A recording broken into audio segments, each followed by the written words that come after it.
Olá pessoal, na semana passada eu estive aqui falando para vocês sobre o livro Universalismo Crístico, o futuro das religiões. E agora, para completar esse ciclo do Universalismo Crístico, eu vou falar sobre o último livro de todos que nós publicamos. Vamos deixar os livros sobre Atlântida para o momento futuro, que talvez seja o livro mais aguardado e talvez o mais procurado de todos, Mas esse aqui, o Universalismo Crístico Avançado, ele dá sequência ao livro anterior, que a gente escreveu em 2007, e esse a gente escreveu em 2011 e publicou em 2012. Universalismo Crístico Avançado. Esse é um livro grande, é um livro que tem o mesmo número de páginas que a Akhenaton, mais ou menos umas 400 e poucas páginas. Mas é um livro de informações muito interessantes. Por quê?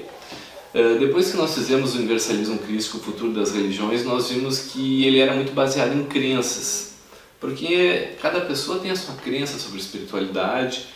Como a gente falou anteriormente, existem verdades relativas, a verdade absoluta está somente nas mãos de Deus. Então ninguém pode se arvorar a dizer que sabe exatamente como as coisas funcionam. A questão da reencarnação e do karma, por exemplo, para muitas pessoas não é aceitável, então a gente colocou isso como os princípios do universalismo crístico básico. E agora, nesse universalismo crístico avançado, a gente quis ter uma abrangência maior, se preocupar realmente com o que realmente importa, porque as crenças não são fundamentais para a nossa evolução. O que é fundamental é nos tornarmos pessoas melhores. Então, nesse livro, Universalismo Crístico Avançado, a gente começou a abordar mais um lado psicológico e de evolução independente das crenças. Então, nesse aqui nós alicerçamos os 3 alicerces principais do conceito Universalismo Crístico Avançado. O primeiro se mantém sendo aquela única verdade absoluta que nós temos em mãos, que é o amor ao próximo como a nós mesmos, buscando vivenciar isso de uma forma verdadeira e incondicional, ou seja, somente através do amor nós realmente nos aproximamos de Deus e de uma verdadeira evolução espiritual. O roteiro mais sólido para seguirmos o caminho de Deus, indiscutivelmente, está no amor, de vivenciar essa virtude máxima da forma mais plena possível. E infelizmente nós não vemos isso muitas vezes em agremiações, na política, na sociedade, ou seja, as pessoas estão sempre se digladiando.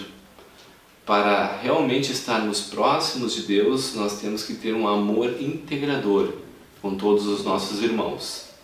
O segundo ponto seria a busca do autoconhecimento.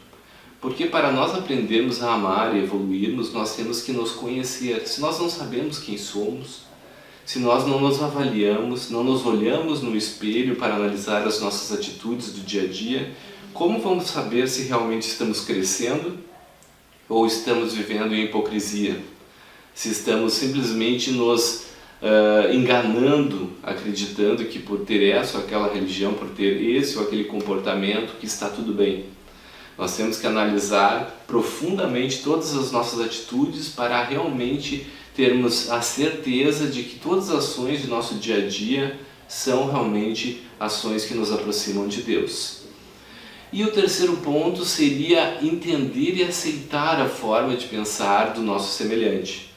Ou seja, as pessoas às vezes acreditam que a sua verdade é melhor que as dos outros, e então, com uma pedra na mão, com xingamentos, com atitudes negativas, cria conflitos, porque quer que as pessoas aceitem a sua forma de pensar. Nós é que temos que nos colocar no lugar de nossos semelhantes e procurar entender, pensar, aceitar aquela forma do que ele está nos propondo, e se for algo justo, algo que realmente também nos leva para um caminho evolutivo, nós temos que compreender e aceitar. Essa tolerância entre todo o saber espiritual é de fundamental importância.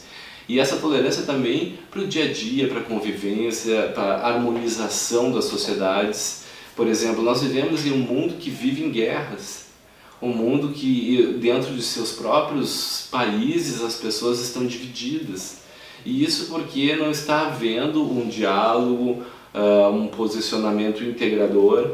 as pessoas não estão buscando se conhecer para ver que tipo de comportamento estão tendo na hora de firmar seus posicionamentos, e também não está procurando ouvir, entender, aceitar a forma de pensar de seus semelhantes.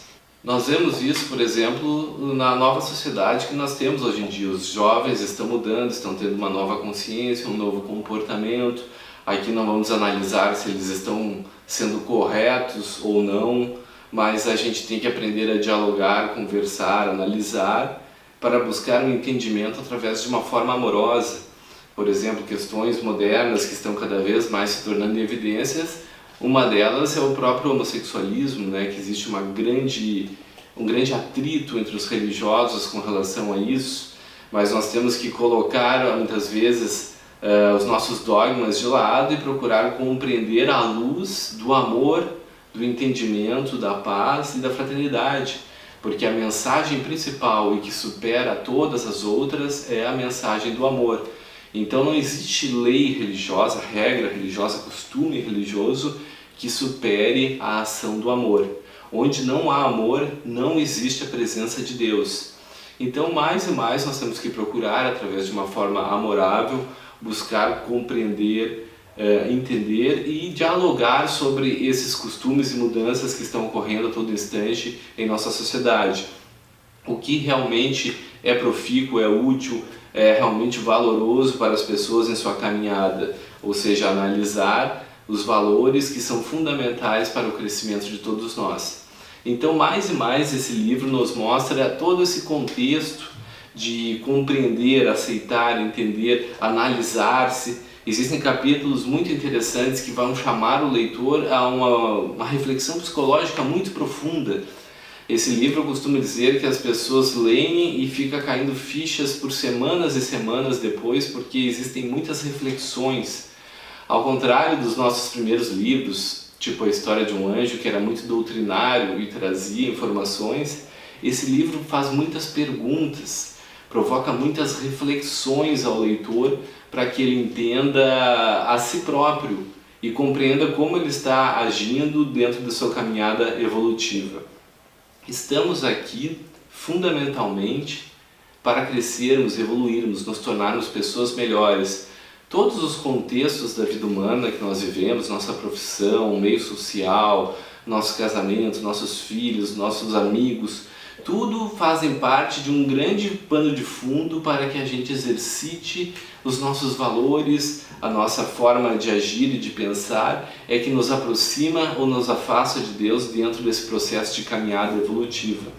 Então, mais do que nunca, o que realmente importa é nós entendermos como nós estamos atuando nesse grande palco da vida, como nós estamos nos enquadrando dentro desse processo todo, para que a gente possa atuar de uma forma positiva.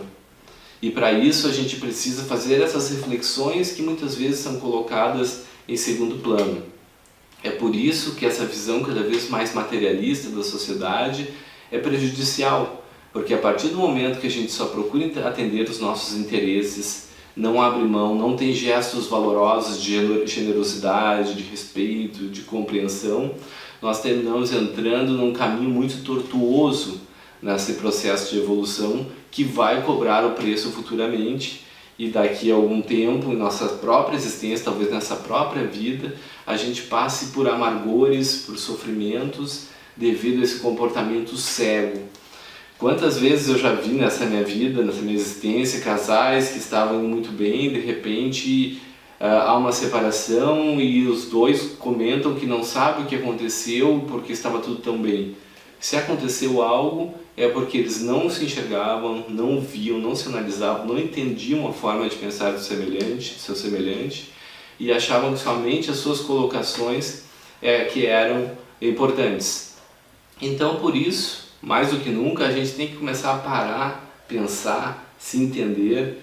E como eu disse no vídeo anterior, é mais importante a gente fazer uma autoanálise do que vivermos em depressão, nos entupindo de remédios psiquiátricos, procurando através de processos químicos resolver problemas que são essencialmente espirituais, de análises espirituais.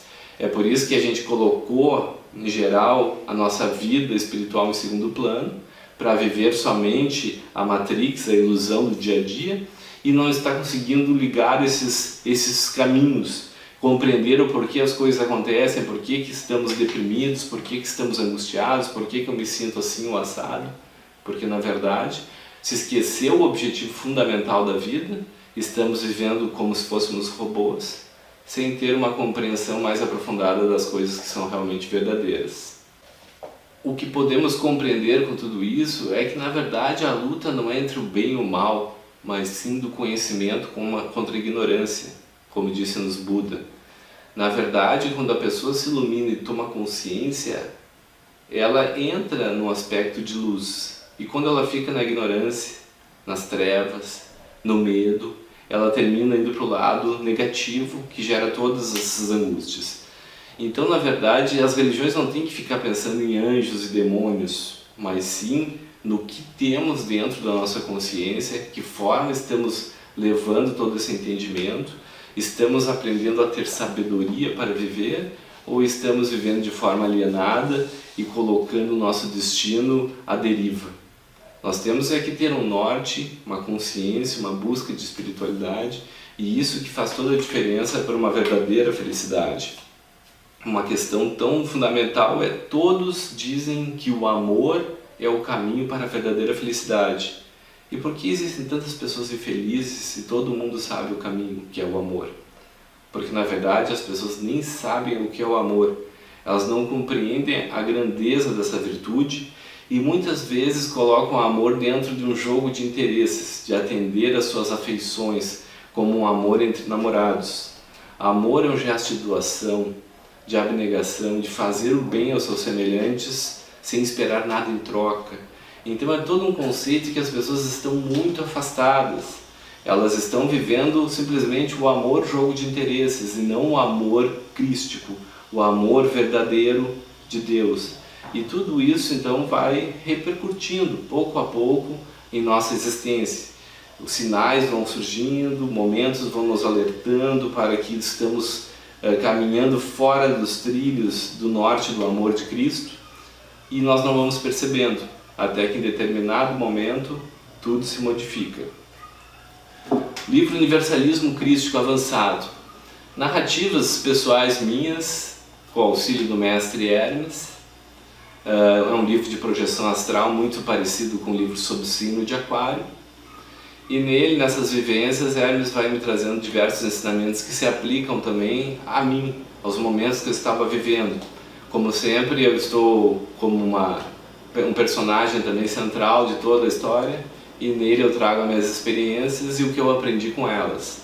E que pode ser muito útil a todos nós, porque ali traz aspectos psicológicos poucas vezes abordados e que são de fundamental importância para a nossa evolução.